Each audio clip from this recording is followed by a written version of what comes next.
Somos del Instituto Tecnológico de Tuxtla Gutiérrez.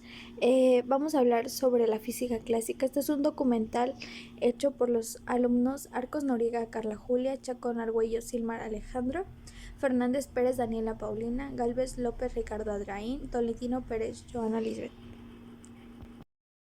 La física clásica es suficientemente adecuada para solventar la mayor parte de problemas técnicos humanos, así como explicar la estructura general del sistema solar y el universo. Sin embargo, ofrece respuestas parciales e insatisfactorias a ciertos. Física clásica. La física clásica se denomina física clásica la física basada en los principios previos a la aparición de la mecánica cuántica. Incluye el estudio de la mecánica, la termodinámica, el electromagnetismo, la óptica, la acústica, la dinámica de fluidos, entre otras.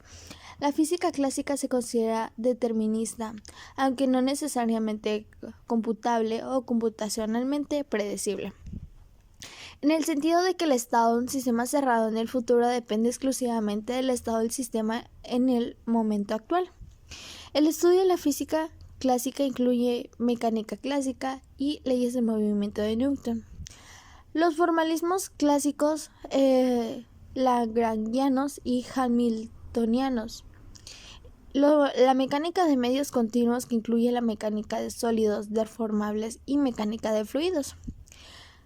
Termodinámica clásica, teoría clásica de campos, electrodinámica clásica, que son ecuaciones de Max y teoría general de la relatividad, teoría de la relatividad especial, teorías del caos clásica y dinámica no lineal general. La física clásica es un grupo de teorías de la física que son anteriores a las teorías modernas, más completas o de mayor aplicación. Si una teoría actualmente aceptada se considera moderna y su introducción representó un cambio de paradigma importante, entonces las teorías anteriores o las nuevas teorías basadas en el paradigma anterior a menudo se considerarán pertenecientes al área de la física clásica. Como tal, la definición de una teoría clásica depende del contexto. Los conceptos físicos clásicos se utilizan a menudo cuando las teorías modernas son innecesariamente complejas para una situación particular.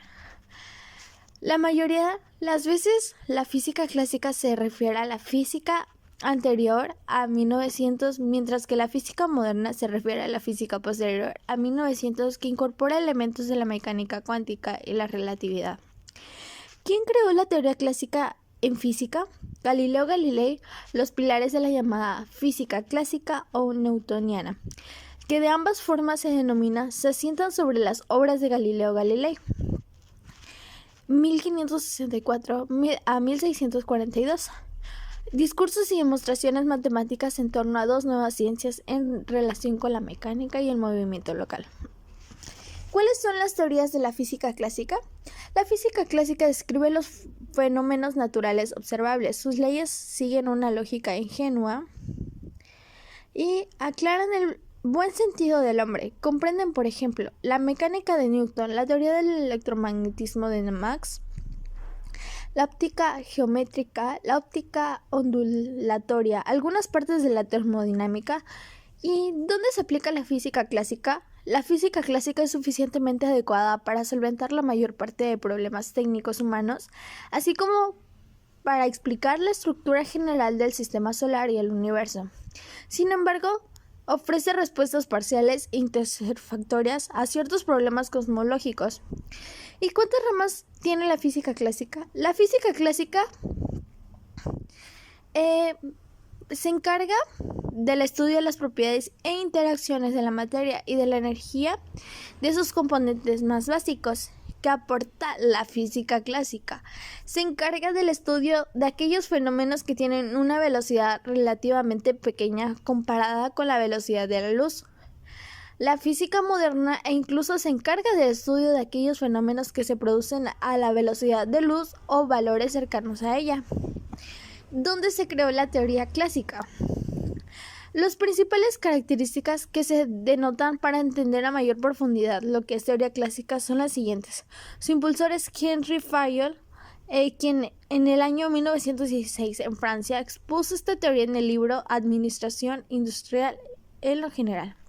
La teoría clásica de la administración hace énfasis a las funciones básicas que debe tener una organización para conseguir su eficiencia.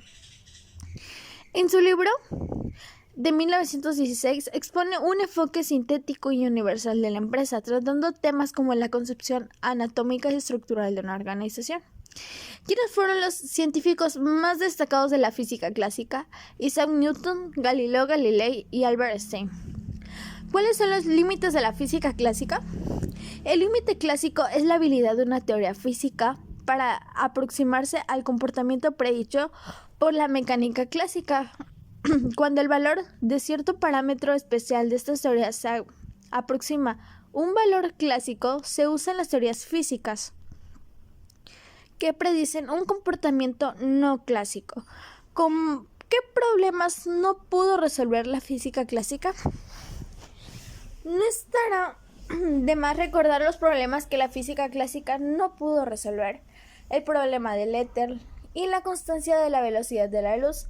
La relatividad galileana parecía contradecir los resultados del experimento de Michelson y Morley, además de las ecuaciones del electromagnetismo clásico de Max. Y como tal, ¿qué es la física y cómo se divide? La física clásica, como ya mencionamos, la física clásica se divide en las siguientes disciplinas: cinemática, mecánica clásica, hidrostática, hidrodinámica, termodinámica, ondas y óptica, electricidad y magnetismo. En lo siguiente, mis compañeros les estarán complementando esta información. La ley de la inercia nos dice: todo cuerpo continúa en su estado de reposo o movimiento rectilíneo, uniforme, a menos que una fuerza externa actúe sobre el objeto. Por ejemplo, si un objeto se encuentra en un reposo, continúa así, a menos que una fuerza externa lo obligue a moverse. El principio fundamental de la dinámica es la aceleración de un objeto. Es directamente proporcional a la fuerza que actúa sobre él e inversamente proporcional a la masa. Eso significa que para que un objeto se mueva rápidamente debes aplicarle mucha fuerza, pero también que la rapidez con la que se mueve el objeto depende de qué tan liviano o pesado es. La ley de acción y reacción es la tercera ley de Newton, que establece que cuando dos partículas interactúan, la fuerza sobre una partícula es igual y opuesta a la fuerza que interactúa sobre la otra partícula. Es decir, si existe una fuerza externa, tal fuerza será contrarrestada por otra igual, pero en dirección opuesta. Antecedentes de la teoría clásica. Los orígenes de la física clásica se remontan a la antigüedad, ya que en la antigua Babilonia y en el antiguo Egipto y en la Grecia antigua se desarrollaron ciertos aspectos en el campo de la astronomía, la óptica y la mecánica. Sin embargo, es de la civilización grecorromana que surgen los trabajos primordiales de Arquímedes, Ptolomeo y Tales de Mileto. Finalmente, la física clásica como la conocemos hoy en día se debe a Isaac Newton, quien formuló las tres leyes fundamentales de la teoría clásica, las leyes de Newton. Newton es considerado el padre de la física clásica, también conocida como la física newtoniana.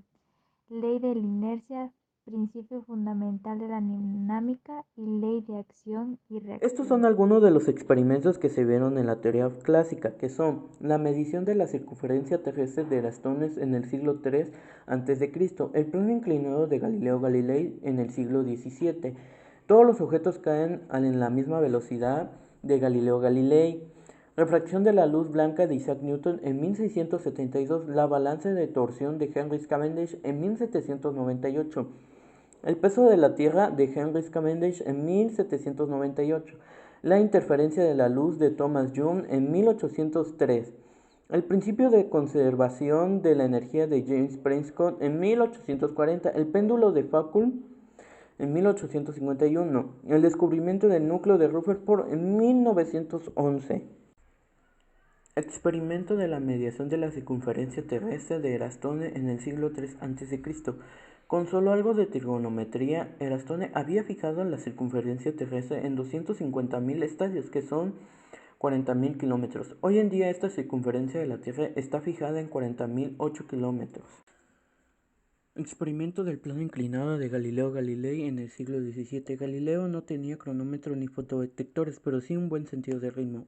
Un objeto móvil describiendo un movimiento rectiliano uniformemente, acelerando con una velocidad inicial nula, debe de recorrer una distancia proporcional al cuadro del tiempo, siendo la constante de proporcionalidad la aceleración dividida por 2. Usó un plano inclinado con el que regulaba el tiempo de caída total de una esfera. Galileo observó que los espacios recorridos rítmicamente usó tripas secas de gatos como topes. Seguía una secuencia impar de 1D, 3D, 5D, 7D, de manera que la distancia total era igual al número de tramos recorridos al cuadro, lo que se traduce en que el espacio recorrido es diferente proporcional al cuadro del tiempo. A esto Galileo le llamó la ley de los números impares. Experimento de todos los objetos caen a la misma velocidad de Galileo Galilei en 1589. Aristóteles decía que los objetos caen a velocidades diferentes dependiendo de su peso. Galileo demostró que no es así. Al subirse a la torre de Pisa y lanzar varias bolas de diferente peso de alto, todos los objetos llegaron al suelo al mismo tiempo. Galileo postuló que si un objeto tarda más en caer que otro, esto no tiene que ver con su peso, sino con la resistencia que ejerce en el aire. Experimento de refracción de la luz blanca de Isaac Newton en 1672. Al hacer pasar la luz que entraba por una ventana a través de un cristal, el físico consiguió que apareciera un espectro de 7 colores de los arcoíris. Con este experimento demostró que cuando la luz blanca pasa a través de un cristal se descompone en varios colores, en función de su longitud de onda. Experimento de la balanza de torsión de Henry Cavendish en 1798. El físico químico británico demostró que la escala no importa y determinó que la densidad de la Tierra era 5.45 veces mayor de la densidad del agua. Hoy en día se sabe que es solo un poco mayor, que es 5.5268 veces. La constante universal gravitación permite predecir el movimiento planetario, el de las galaxias, el de una manzana en caída libre en la Tierra o en cualquier otro planeta. Por ello se puede medir a escala de laboratorio, midiendo la fuerza gravitatoria entre dos objetos de masas conocidas y a distancias conocidas. Buen día, para continuar con los experimentos hablaremos sobre el peso de la Tierra de Henry Cavendish en 1798. Este físico británico hizo su experimento utilizando una balanza y esferas de plomo, entre otras cosas. Utilizando la ley de la gravitación universal de Newton, logró determinar que la densidad de la Tierra es de 5.448 más o menos 0.033 veces la del agua. Siguiendo con la interferencia de la luz de Thomas Young en 1803, con el objetivo de demostrar la naturaleza ondulatoria de la luz, Young utilizó una tabla plana a la que le hizo dos aberturas estrechas. Al situar una fuente de luz entre las dos para que se proyectaran en una pared, no vio dos puntos brillantes, sino un patrón de zonas iluminadas y otras oscuras. Con eso demostró que los rayos de luz no viajan como partículas, sino como ondas. Conservación de la energía, de James Prescott Joule en 1840. Un experimento de ese científico comprobó la ley de conservación de la energía. Esta es una ley básica de la física que postula que la energía total de un sistema se mantiene constante, es decir, la energía no se crea ni se destruye, solo se transforma en otra. Continuamos con el péndulo de Foucault de 1851. Dentro de un vagón de tren, si se observa que un péndulo inicialmente en reposo se desplaza misteriosamente hacia atrás, el tren está acelerando. Si se desplaza hacia adelante, estará frenando, y si se desplaza hacia un lado, estará tomando una curva con una concavidad contraria hacia donde se inclina el péndulo. En esos términos, Foucault decidió utilizar un péndulo simple en oscilación para demostrar que la Tierra gira, incluso pudiendo medir en qué latitud se realiza el experimento, sabiendo la velocidad de giro de la Tierra sobre su propio eje. Y por último tenemos el descubrimiento del núcleo de Rutherford en 1911. Mientras se debatía el modelo atómico, Rutherford decidió bombardear con partículas alfa una delgadísima lámina de oro. Lo esperable, según el modelo atómico de Thomson, es que todas las partículas alfa atravesaran la red de átomos, bien por pasar entre ellos o a través de ellos, pero unas pocas partículas se desviaban significativamente de su dirección de incidencia, incluso rebotando hacia atrás, retrodispersándose. Una vez descartado cualquier artificio experimental, la única explicación posible es que dentro del átomo debe haber algo que repele fuertemente las partículas alfa. Conociendo cómo se dispersan las partículas alfa, es posible medir el radio de ese misterioso objeto, el núcleo atómico, con carga más ZE. Hay que saber que un núcleo en un átomo es como una canica en un centro de campo de fútbol.